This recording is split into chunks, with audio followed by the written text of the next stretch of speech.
जय हिंद दोस्तों, स्वागत है आप सभी का इस चैनल पे। दोस्तों, देश भर के लाखों लाख केंद्रीय कर्मचारी, 70 लाख से अधिक पेंशन धारकों की सैलरी, पेंशन, एरियर, महंगाई भत्ते, 8वें केंद्रीय वेतन आयोग, 18वां एरियर सहित कर्मचारी पेंशन धारकों के लिए कार्मिक मंत्रालय और पेंशन मंत्रालय से महत्वपूर्ण दिशा निर्देश भी जारी कर दिए गए हैं। सभी केंद्रीय कर्मचारी 65 लाख पेंशन धारकों के लिए आज का वीडियो काफी महत्वपूर्ण रहने वाला है।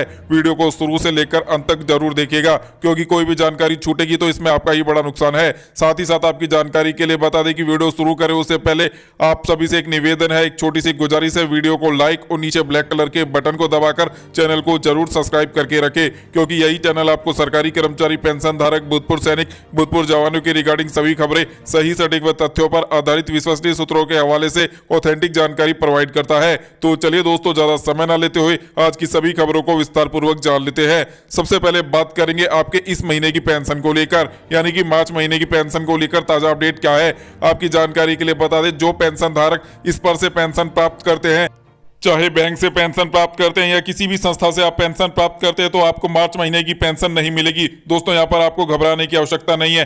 मार्च महीना वित्तीय वर्ष का आखिरी महीना होता है। ऐसे में जो भी पेंशन डिस्पर्सिंग एजेंसियां होती हैं, वे मार्च महीने की पेंशन का भुगतान अप्रैल महीने की 2 से 3 तारीख यानी कि 5 अप्रैल से पहले कर देती हैं। तो ऐसे में अप्रैल महीने की पेंशन का भुगतान आपको नहीं होने वाला है। लेकिन इसके उलट आपको अप्रैल महीने में 2 पेंशन का भुगतान किया जाएगा। एक आपको मार्च महीने की पेंशन का भुगतान 2 या 3 अप्रैल को देखने को मिल जाएगा। वहीं पर अप्रैल की पेंशन का भुगतान आखिरी कार्य दिवस पर देखने को मिलेगा। लेकिन मार्च महीने में आपको बिना पेंशन के ही संतोष करना पड़ेगा। लेकिन इसका मतलब यह नहीं है कि आपकी मार्च की पेंशन को रोक लिया गया है। आपकी मार्च की पेंशन 2-3 अप्रैल को रिलीज कर दी जाएगी विभाग के द्वारा। यदि आपकी पेंशन मार्च महीने में अंतिम कार्य दिवस पर नहीं आती है, तो यहां पर आपको घबराने की बिल्कुल भी आवश्यकता नहीं है। यह हर साल ऐसे ही होता है। मार्च की पेंशन का भुगतान अप्रैल में ही किया जाता है। अब चलिए दोस्तों, अगली बड़ी इंफॉर्मेशन की चर्चा कर लेते हैं। केंद्रीय कर्मचारी पेंशन धारकों के लिए सबसे बड़ा सवाल, आखिरकार महंगाई भत्ता, महंगाई राहत 60% का ऐलान केंद्र सरकार कब करने जा रही है। तो दोस्तों, अब जो मीडिया में खबरें निकलकर सामने आई है, उसके मुताबिक मार्च महीने के अंतिम सप्ताह में या अप्रैल महीने की पहले सप्ताह में केंद्र सरकार कैबिनेट की बैठक से बढ़ने वाले महंगाई भत्ते, महंगाई राहत में 2% का इजाफा करके इसे 60% करने का ऐलान कर देगी। जिसके बाद आपकी अप्रैल महीने की सैलरी, पेंशन, बढ़े हुए DA/DR यानी महंगाई भत्ते, महंगाई राहत 60% के साथ आपको भुगतान करके दिया जाएगा। दोस्तों, आप सभी की जानकारी के लिए बता दें कि अप्रैल महीने में न सिर्फ आपकी सैलरी, पेंशन बढ़कर आएगी, साथ में आपको 3 महीने का एरियर का भुगतान भी किया जाएगा। जनवरी, फरवरी और मार्च महीने का बढ़े हुए महंगाई भत्ते, महंगाई राहत, DA एरियर का। दोस्तों, आपकी जानकारी के लिए बता दें, जब कैबिनेट की बैठक से 60% DA को मंजूरी मिलेगी, महंगाई भत्ते को मंजूरी मिलेगी, तो वो 1 जनवरी 2026 से लागू माना जाएगा। दोस्तों, देखने में आता है कि हर साल केंद्र सरकार होली से पहले ही बढ़ने वाले महंगाई भत्ते, महंगाई राहत को लेकर ऐलान कर देती है। लेकिन इस बार होली बीत चुकी है, उसके बाद भी काफी समय निकल गया है। उसके बाद भी केंद्र सरकार ने अभी तक बढ़ने वाले DA/DR को लेकर ऐलान नहीं किया है। तो ऐसे में कर्मचारी पेंशन धारकों में असंतोष बना हुआ है। लेकिन जल्दी आपको इसकी खुशखबरी देखने को मिल जाएगी। जल्दी आपके लिए ऐलान कर दिया जाएगा, जिसके बाद अप्रैल महीने की सैलरी, पेंशन बढ़े हुए DA/DR के साथ भुगतान करके दी जाएगी। अब चलिए दोस्तों, अगली बड़ी इंफॉर्मेशन की चर्चा कर लेते हैं। दोस्तों, पेंशन मंत्रालय ने बड़ा एक्शन लिया है। दोस्तों, पेंशन मंत्रालय के पास पिछले 6 महीने से लगातार शिकायतें पहुंच रही हैं कि बैंकों द्वारा पेंशन का भुगतान किया जा रहा है। 15 साल की रिकवरी अवधि पूरी हो चुकी है कम्यूटेशन की, उसके बाद भी बैंकों द्वारा कम्यूटेशन काटा जा रहा है। हमारी पेंशन हमें कटकर मिल रही है, जबकि हमारी कम्यूटेशन रिकवरी अवधि पूरी हो चुकी है। तो दोस्तों, कई बार देखने में आता है कि पेंशन धारक जब रिटायरमेंट लेकर आता है, उसके बाद उसकी 15 साल की रिकवरी अवधि पूरी हो जाती है, उसके बाद भी उसकी पेंशन से कम्यूटेशन कटता रहता है।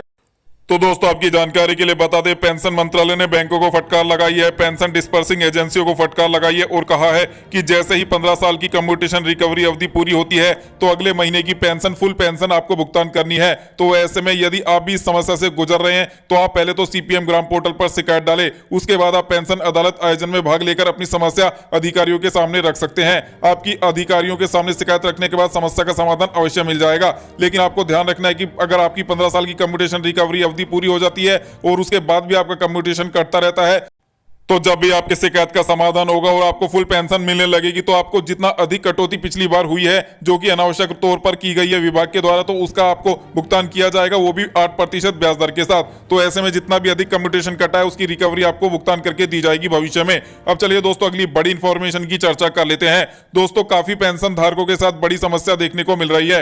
दोस्तों, पेंशन धारक की आयु 80 वर्ष पूरी हो जाने के बाद भी एडिशनल पेंशन आरंभ नहीं हो पाई है। तो ऐसे में जो भी पेंशन धारक अपने जीवन काल साल के 80 वर्ष पूरे कर चुके हैं और उन्हें 20% एडिशनल पेंशन का भुगतान होना चाहिए। अगर वो शुरू नहीं हुआ है तो आपको अपने बैंक में जाकर आवेदन देना है कि मेरी एडिशनल पेंशन शुरू नहीं की गई है, जबकि मेरी आयु 80 वर्ष पूरी हो चुकी है। तो ऐसे में बैंक अधिकारी द्वारा उचित कार्रवाई की जाएगी आपकी पेंशन बढ़ाने के रिगार्डिंग, आपकी एडिशनल पेंशन शुरू करने के रिगार्डिंग। उसके बाद उचित कार्रवाई की जाएगी और आपको एडिशनल पेंशन का फायदा दिया जाएगा। और जितने दिन की देरी होगी एडिशनल पेंशन मिलने में, उतने दिन का आपको एरियर के तौर पर भुगतान भी कर दिया जाएगा। और आपकी जानकारी के लिए बता दें, यदि आप स्पर्श से पेंशन प्राप्त करते हैं तो स्पर्श पोर्टल में आप कंप्लेंट सेक्शन में जाकर कंप्लेंट डाल सकते हैं कि मेरी 80 वर्ष की आयु पूरी हो चुकी है, उसके बाद भी मुझे एडिशनल पेंशन का फायदा मिलना शुरू नहीं हुआ है। तो ऐसे में विभाग द्वारा उचित कार्रवाई करके आपको एडिशनल पेंशन का फायदा भी दिया जाएगा भविष्य में। अब चलिए दोस्तों अगली बड़ी इंफॉर्मेशन की चर्चा कर लेते हैं।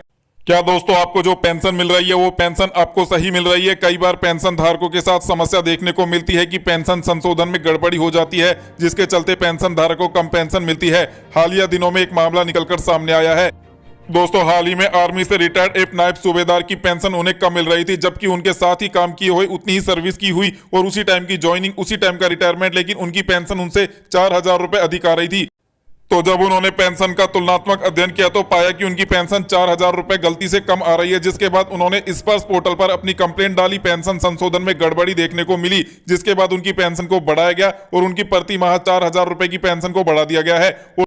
और इसी के साथ उन्हें 3 साल 4 महीने का एरियर का भुगतान भी किया गया है, जब से वो रिटायरमेंट हुए थे, और आज तक का उन्हें एरियर का भुगतान भी कर दिया गया है। तो ऐसे में यदि आपकी पेंशन भी आपको लगता है कि गड़बड़ी है तो उसके लिए आप स्पर्श पोर्टल पर कंप्लेंट डाल सकते हैं और अपनी पेंशन संशोधन को वापस से जांच करवा सकते हैं कि आपकी पेंशन आपको सही मिल रही है या फिर कम मिल रही है। यदि आपको ऐसा लगता है तो कंप्लेंट जरूर डालें, ये आपका अधिकार है, अन्यथा आपको पूरे जीवन कम पेंशन मिलेगी, इससे आपका ही बड़ा नुकसान होगा। जागरूकता जरूरी है ताकि आप पेंशन बढ़वा सके, एरियर पा सके। अब चलिए दोस्तों अगली बड़ी इंफॉर्मेशन की चर्चा कर लेते हैं। अगली बड़ी इंफॉर्मेशन निकलकर सामने आई है 8वें केंद्रीय वेतन आयोग को लेकर। आपकी जानकारी के लिए बता दें कि जेसीएम के सचिव शिव गोपाल मिश्रा जी द्वारा 8वें वेतन आयोग की कमेटी को मांग पत्र सौंप दिया गया है, जिसमें कर्मचारी पेंशन धारकों के लिए मांगे रखी गई है। जिसमें प्रमुख मांग है कम्यूटेशन रिकवरी की अवधि को 15 वर्षों से घटाकर 11 या 12 साल निर्धारित करना, पेंशन को टैक्स फ्री करना, महंगाई भत्ते महंगाई राहत के फॉर्मूले में आज के बाजार मूल्यों के हिसाब से तुलनात्मक अध्ययन करके परिवर्तन करना, साथ ही पेंशन को अंतिम आहरित वेतन का 50% से बढ़ाकर 70% करना।